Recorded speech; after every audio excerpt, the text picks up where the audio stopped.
João capítulo de número 13. Vamos orar. Obrigado, Senhor, por essa noite.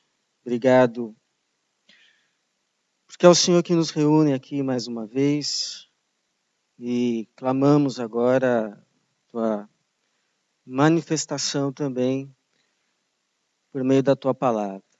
Que o Senhor fale ao nosso coração, ministre e que o Senhor encontre também lugar, mentes, corações, e que assim o Teu nome seja conhecido, reconhecido, louvado, e que haja frutos de salvação, em nome de Jesus. Amém.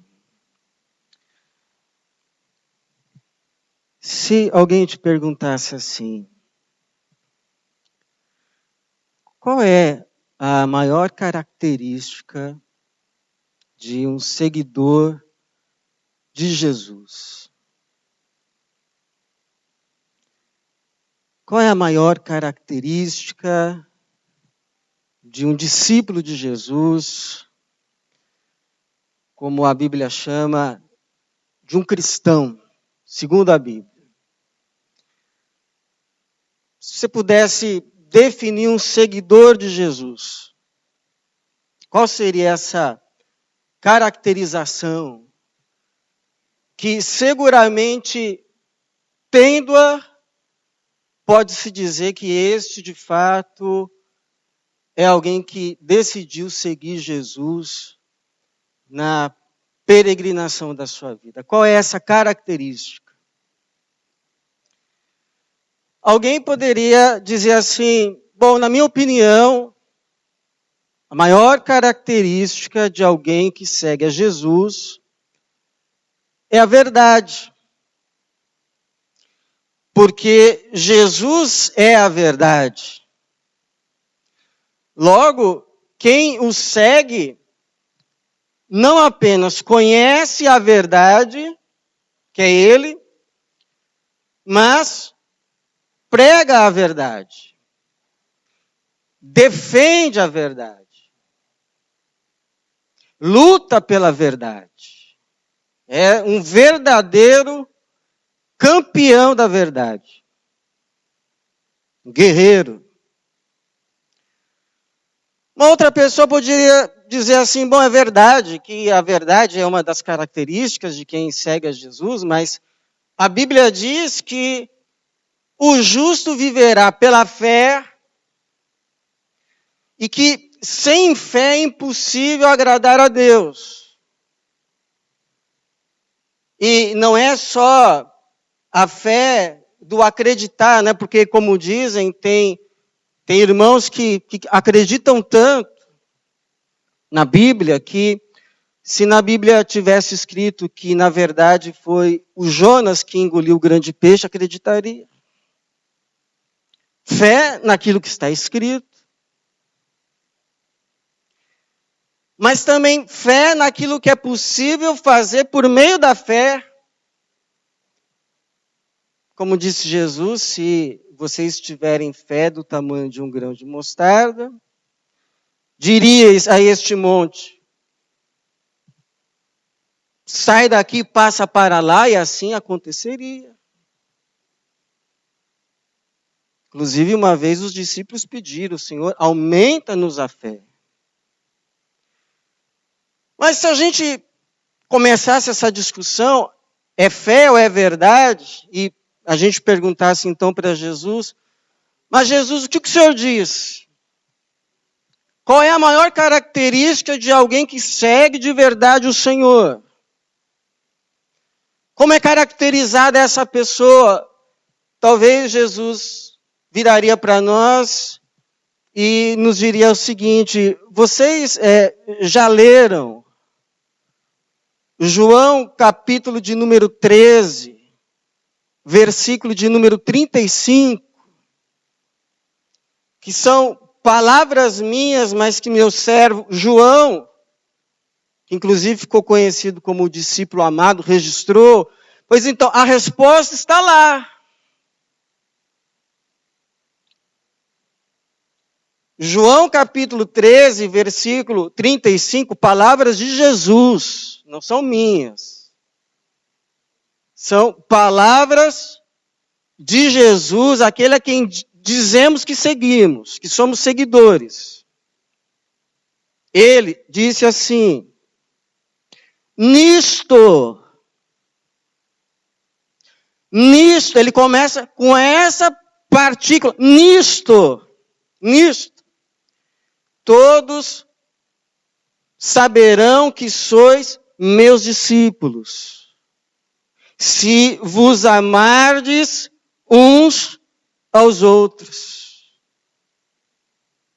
Nisto todos saberão que sois meus discípulos, se vos amardes uns aos outros. A maior característica de um discípulo de Jesus é o amor, expresso para com os outros. Jesus não disse que os seus discípulos seriam conhecidos em primeiro lugar, nem pela verdade, nem pela fé. Mas disse que nisto todos saberão que são meus, se vocês se amarem uns aos outros. E é claro que uma afirmação dessa suscita muitas perguntas.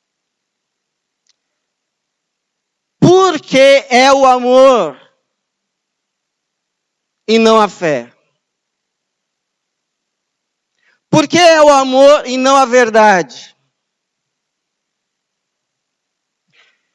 Que tipo de amor é esse? Quais são as características desse amor? Do qual só podemos dizer que somos dele se de fato o tivermos. Senão é pura conversa.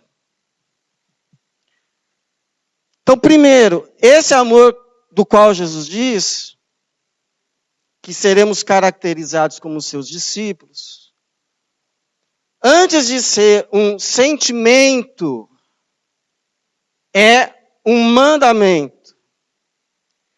Então, não é que você sente que ama, e aí então você obedece o mandamento do amor. Não. Você obedece o mandamento do amor e aí então sente que ama. Porque veja, ele não diz assim, olha, se for possível. Ele não diz assim, olha, é uma sugestão que eu estou dando para que vocês vivam melhor. Não, não é sugestão, não é uma opção, é um decreto. É uma ordem, é um mandamento. Ele diz no versículo 34, eu vos dou um novo mandamento, que vos ameis uns aos outros.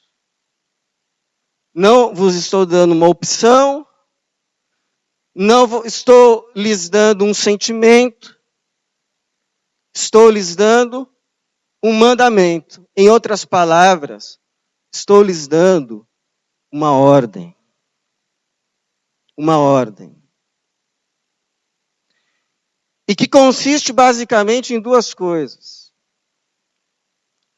Em primeiro, não fazer ao outro aquilo que eu não desejo que o outro faça comigo. E fazer ao outro aquilo que eu desejo que o outro faça para comigo. Então, como eu sei se amo alguém? Se eu não faço para esse alguém, eu decido não fazer para esse alguém o que eu nunca desejaria que esse alguém fizesse contra mim. Mas também quando eu decido fazer para esse alguém tudo que eu faço, eu desejo e eu busco para mim mesmo.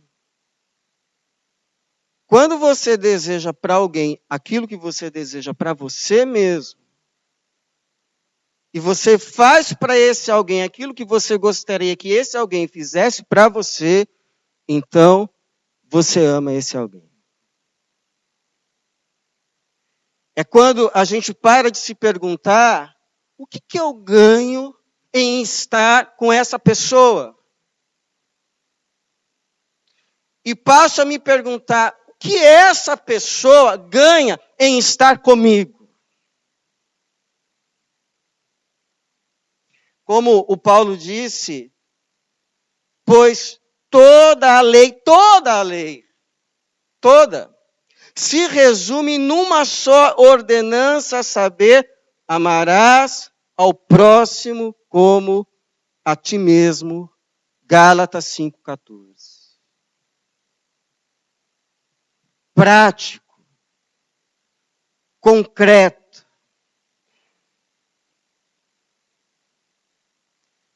Segundo, esse amor que Jesus diz é um amor não apenas de caráter vertical, nosso amor a Deus, mas é amor de caráter horizontal, amor uns aos outros. Um amor não exclui o outro, mas depende do outro, não existe sem o outro, e é a expressão mais verdadeira do outro. O próprio João, depois na epístola, vai perguntar como é que alguém pode dizer que ama a Deus a quem não vê, se não consegue amar o outro a quem vê. Inclusive, essa expressão uns aos outros, que Jesus usa aqui, ela é recorrente no Novo Testamento.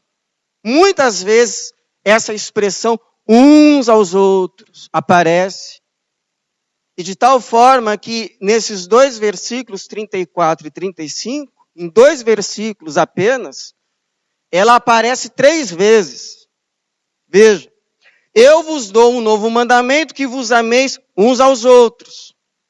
Assim como eu vos amei, que também vos ameis uns aos outros.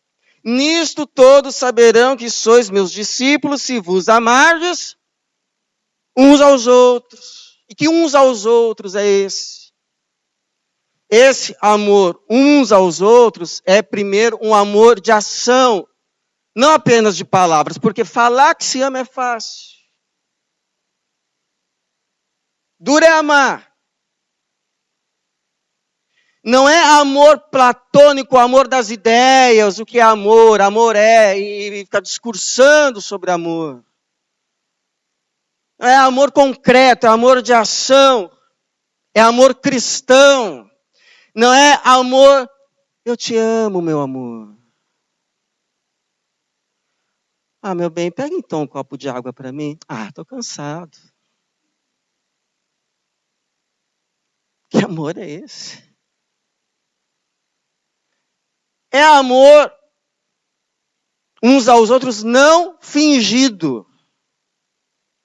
A Bíblia diz que é melhor a repreensão aberta do que o amor escondido. Porque tem coisas que os outros fazem e nos aborrecem, nos machuca. Acredite que eles não saberão enquanto não dissermos a eles. Não saberão enquanto não dissermos a eles. E tem coisas que nós fazemos que aborrece aos outros, machuca os outros, que nós não saberemos enquanto não nos disserem. enquanto não nos disserem, enquanto não nos apontarem o erro. Por incrível que pareça, aquilo que te parece óbvio, não é óbvio para o outro. É por isso que Jesus deixou um mandamento muito claro em relação às nossas dificuldades. Ele disse assim em Mateus, capítulo de número 19, versículo de número 15. Se teu irmão pecar contra ti, liga para o outro irmão e pede oração. É isso? Se teu irmão pecar contra ti, aguenta firme. Não. Se teu irmão pecar contra ti, vai a sós com ele. Mateus 18:15, eu acho. Mas, irmãos, ouve, é melhor você ouvir do que achar na Bíblia isso. Se teu irmão pecar contra ti, vai a sós. Não é para virar motivo de oração. Vai a sós com ele e repreende-o. Se te ouvir, ganhaste o teu irmão. Então não é ir para tirar satisfação, é ir para buscar reconciliação. Não é ir e perder o irmão. É ir para ganhar o irmão. É amor uns aos outros, finalmente, em humildade. Preferir uns aos outros em honra. Eu acho que eu já contei aqui aquela história de um seminarista jovem que tinha acabado de assumir uma congregação. Num tempo, irmãos, que era costume crente não usar barba. E o irmão tinha uma bela de uma barba. E aquilo lá estava trazendo assim um desconforto na igreja. Porque tem coisas que não está escrito em lugar nenhum, mas virou uma tradição e o pessoal, enfim, não vamos discutir isso, não é? É tradição. E cria mal-estar. E aí um pastor mais experiente, inclusive vou dar o nome, o pastor Shed, que tinha dado àquele irmão a incumbência, né, de cuidar da congregação, disse assim: irmão, olha, está criando um mal-estar. Por que o irmão não tira essa barba? Mas aí o irmão respondeu mais ou menos assim: olha, pastor, sabe por que eu não tiro? Porque não tem nada na Bíblia. Olha aí, o defensor da verdade. Não tem nada na Bíblia que me diga que eu tenho que tirar minha barba. Mais ou menos assim. E é verdade? É verdade. É pura verdade. Aliás, fala mais de barba do que sem barbas. Não é? E aí aquele experiente pastor abriu para ele, então, 1 Coríntios 1:8. E leu assim para ele: irmão, o conhecimento incha, mas o amor edifica. O conhecimento incha, mas o amor edifica. E aí, então, no próximo domingo, aquele seminarista subiu ao púlpito com a face lisa.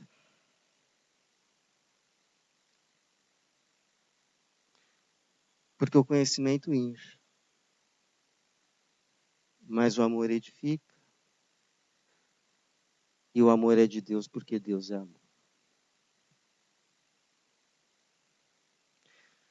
Terceiro, esse amor que Jesus está falando aqui, é um amor que tem como referência, modelo e constrangimento o próprio Jesus. O próprio Jesus.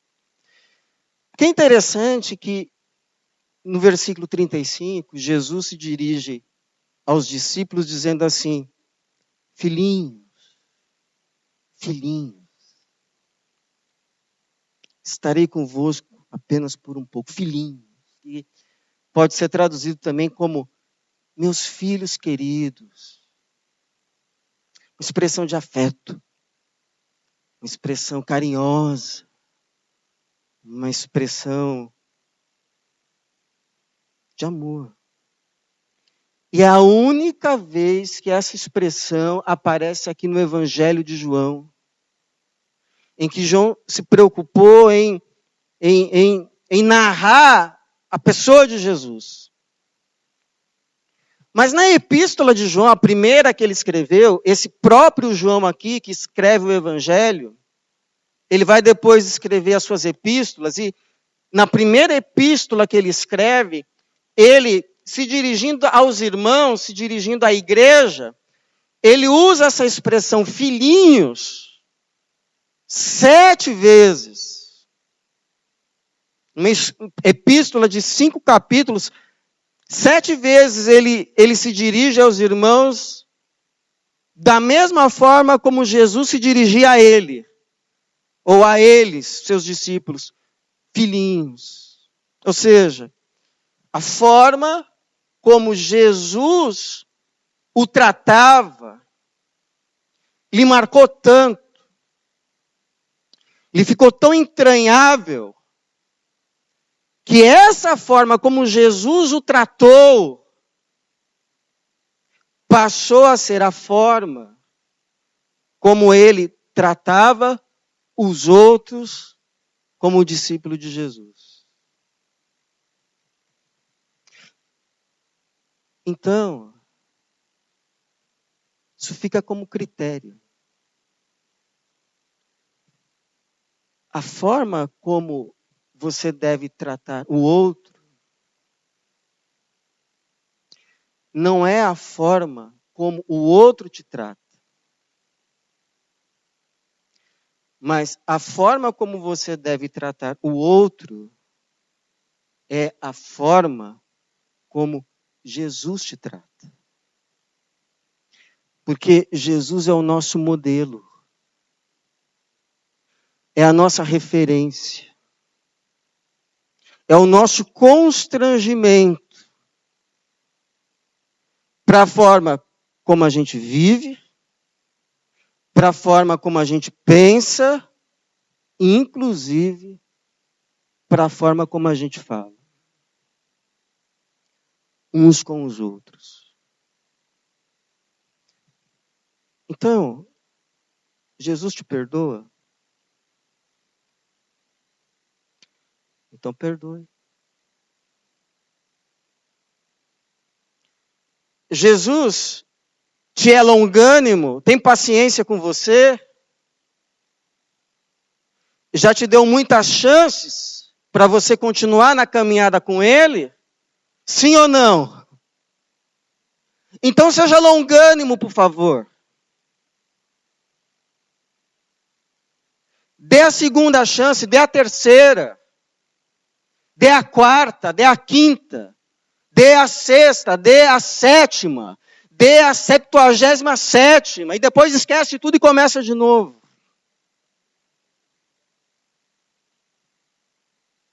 Jesus se dispõe humildemente, Ele que é Senhor e Mestre, a lavar os teus pés. É interessante, alguns atentam que nessa ocasião, porque se você for ver um pouquinho depois, capítulo 13, é o lava-pés.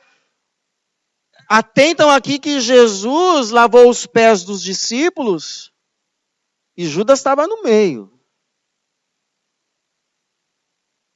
Judas estava lá. Então, Jesus se digna a serviços humildes em nosso favor? Sim ou não? Então, por que não podemos nos dispor a servir o outro em um serviço humilde? Jesus não disse que cabe ao discípulo ser como seu mestre? E basta ao servo ser como o seu senhor? Ou acaso somos maiores que Jesus?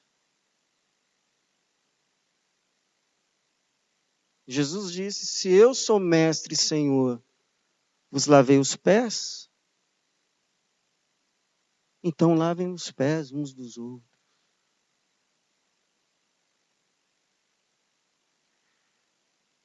Quarto,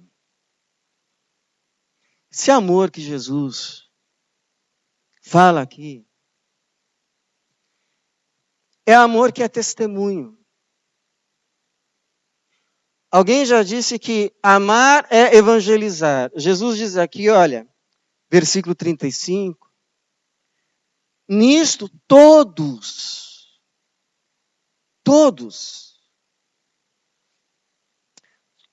saberão que sois meus discípulos.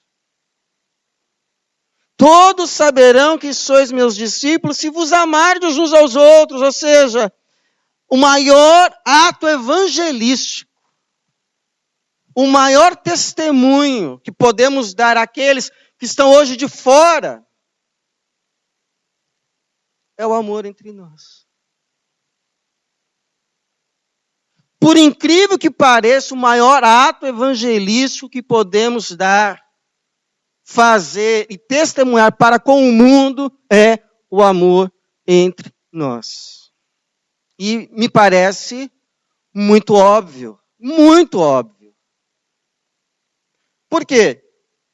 Porque se as pessoas elas olham para o mundo e veem guerras, e olham para a igreja e vê no meio da igreja guerras, se as pessoas olham para o mundo e veem no mundo injustiças, olham para a igreja e vê no meio dela injustiças, se as pessoas olham para o mundo e vê no mundo manifestações de ódio, olham para a igreja e vê no meio da igreja manifestações de ódio, pergunto, que diferença faz?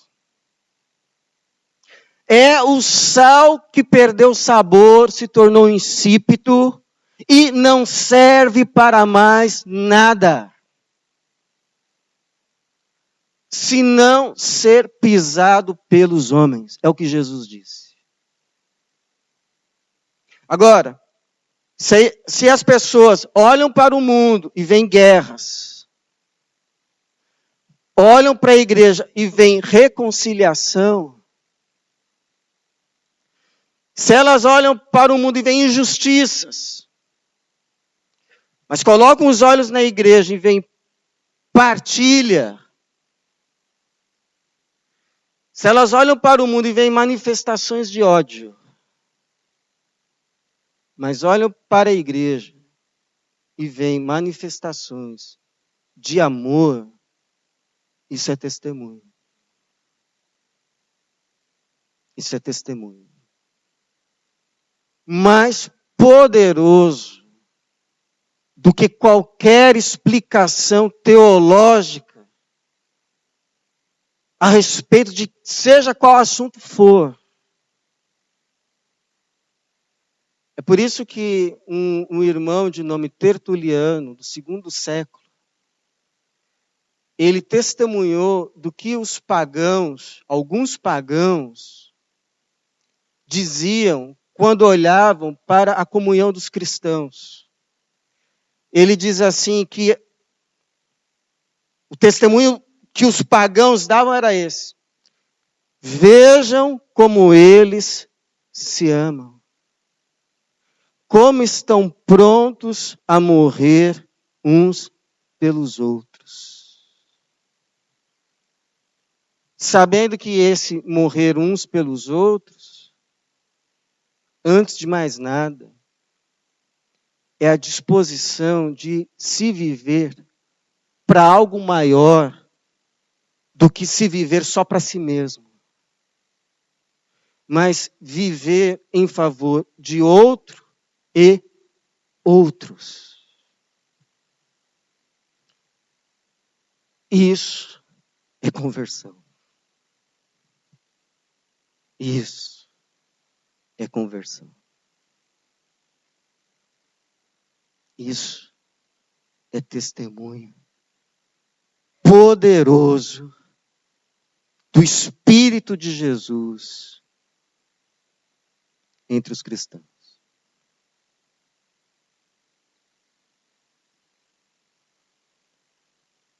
Por fim,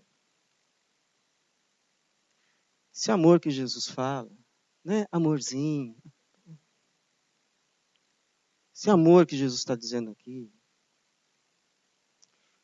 antes de ser um amor de fazer, é um amor de ser.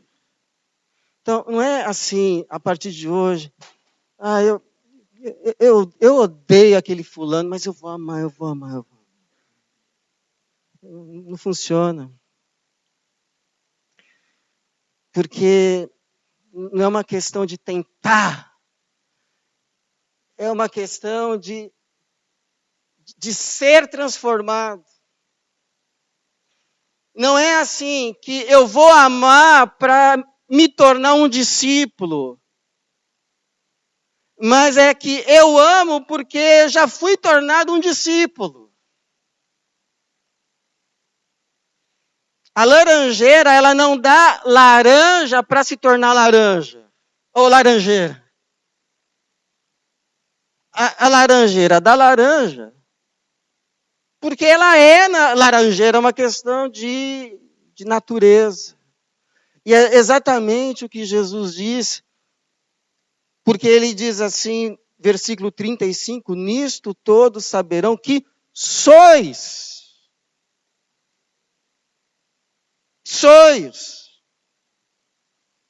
natureza, ser. Nisto todos saberão que sois. Sois o quê? Meus.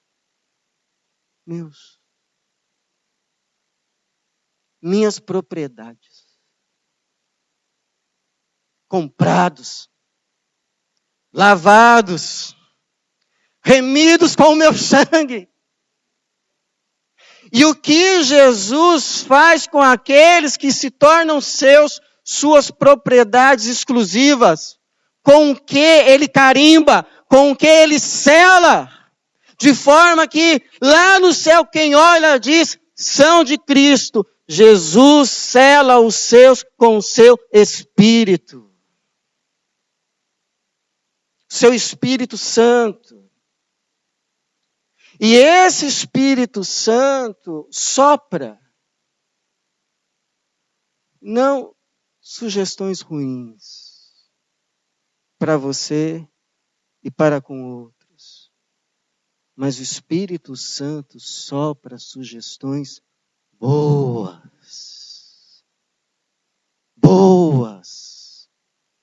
para você, para a sua vida. E para de outros, em nome de Jesus. Esse Espírito Santo sopra, não pensamentos maus, de ódio, mas ele sopra vontades, pensamentos de amor. E à medida que você vai aceitando, que você vai recebendo essas coisas que ele vai soprando, você vai ficando cheio do Espírito. Isso é se deixar encher pelo Espírito. Eu posso te dar uma dica? Quando o Espírito Santo, que já vive em você, está sobre você, te selando como propriedade exclusiva de Jesus. Quando ele te soprar alguma coisa boa para você fazer ou falar para alguém, faz rápido. Sabe por quê? Porque a vontade passa. Faz rápido. Tem mulher que diz assim, é incrível, pastor, olha, às vezes eu estou assim pensando, hoje eu ver o meu marido, eu vou falar assim para ele, o quanto ele é importante. Eu vou fazer tal coisa.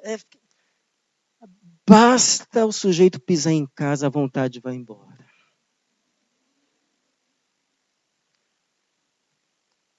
Então faz logo. Fala logo. Por isso que o Paulo escreveu assim em Romanos 12, 11. Não sejais vagarosos no cuidado. Sabe o que é ser vagaroso? Amanhã eu faço. Amanhã eu falo. É hoje. Enquanto é dia. Não sejais vagarosos no cuidado, mas sede fervorosos no espírito, servindo ao Senhor. Servindo ao Senhor. Se hoje ouvirdes a minha voz, hoje, se ouvirdes a minha voz, não endureça o teu coração. Como o povo no deserto. Não endureça o teu coração. Aí tem alguém que ouve assim eu falando essas coisas. Fala assim, tá vendo? Eu sempre disse que aqui faltava amor. Por isso que o pastor finalmente está pregando. Por isso que ele está pregando. Porque aqui não é por causa disso, meu querido. Pelo contrário, eu sou testemunha que entre nós há sinais verdadeiros de amor. Eu mesmo já fui objeto muitas vezes. Então por que você está falando? Eu estou falando por causa de duas coisas. Primeiro, porque eu sei que é possível o amor esfriar. Eu estou cada vez mais convencido que é possível a gente fazer tudo o que a gente faz. Culto, serviço, ministério, não sei o quê, no final do ano, campanha missionária para abençoar. A gente pode continuar fazendo tudo e fazer tudo sem amor. Só para manter as coisas funcionando. Só para manter as coisas funcionando. Mas pergunto, do que adianta? Do que adianta? A gente continua fazendo tudo, mas sem amor e pior, sem se amar. Sem se amar. Do que adianta? Do que adianta? Lembra o que Jesus disse lá à igreja de Efésios, em Apocalipse? Olha, parabéns, vocês estão na doutrina, vocês revelaram aí os falsos apóstolos, parabéns, mas tem uma coisa contra você. Você deixou o seu primeiro amor. Volte, se arrependa de onde você caiu e pratica as primeiras obras. Segundo, porque eu sei que o amor pode ser o quê? Aperfeiçoado. Aperfeiçoado, por quê? Porque a gente não é Jesus. A gente é discípulo dele. Quem ama de forma perfeita é ele. A gente está aprendendo com ele. Então, Quem aqui reconhece que precisa ser aperfeiçoado no amor? Eu sou o primeiro. Eu reconheço, eu preciso. Eu preciso ser aperfeiçoado no amor. É muito mais fácil a gente ser bom de Bíblia do que amar. Muito mais fácil. Muito mais fácil a gente fazer culto do que amar. Muito mais fácil. Amar é difícil. Sabe por quê? Porque amar leva a gente para a cruz. Amar leva a gente para a cruz. Não em favor de nós mesmos, mas de outros. E não foi assim que Jesus nos amou. Então, se você reconhece como eu, que a gente precisa, como igreja, como discípulos de Jesus, a gente ser aperfeiçoado no amor, eu te convido a uma oração. Qual a oração? A oração de, Senhor, que a cada dia a gente cresça mais na verdade, mas que pregue a verdade por amor e com amor. Senhor, que a gente cresça cada dia mais na fé, mas não essa fé para benefício próprio. Mandar um monte se atirar para o mal porque eu quero passar. Reconhecendo que acima da fé, como diz 1 Coríntios 13, está o amor. Tudo com amor, seja a verdade, seja a fé, fica superior. E que nunca, nunca, em nome de Jesus, nos falte o que é principal e o que caracteriza-nos, de fato, diante de Deus e diante do mundo, como verdadeiros discípulos de Jesus. O amor. Porque como ele nos deixou como testamento, nisto o que, Jesus? Nisto todos saberão que sois meus discípulos, se vos amardes uns aos outros. E ponto. Que assim seja. E que Deus nos abençoe com esse dom, o dom do amor. Em nome de Jesus. Amém.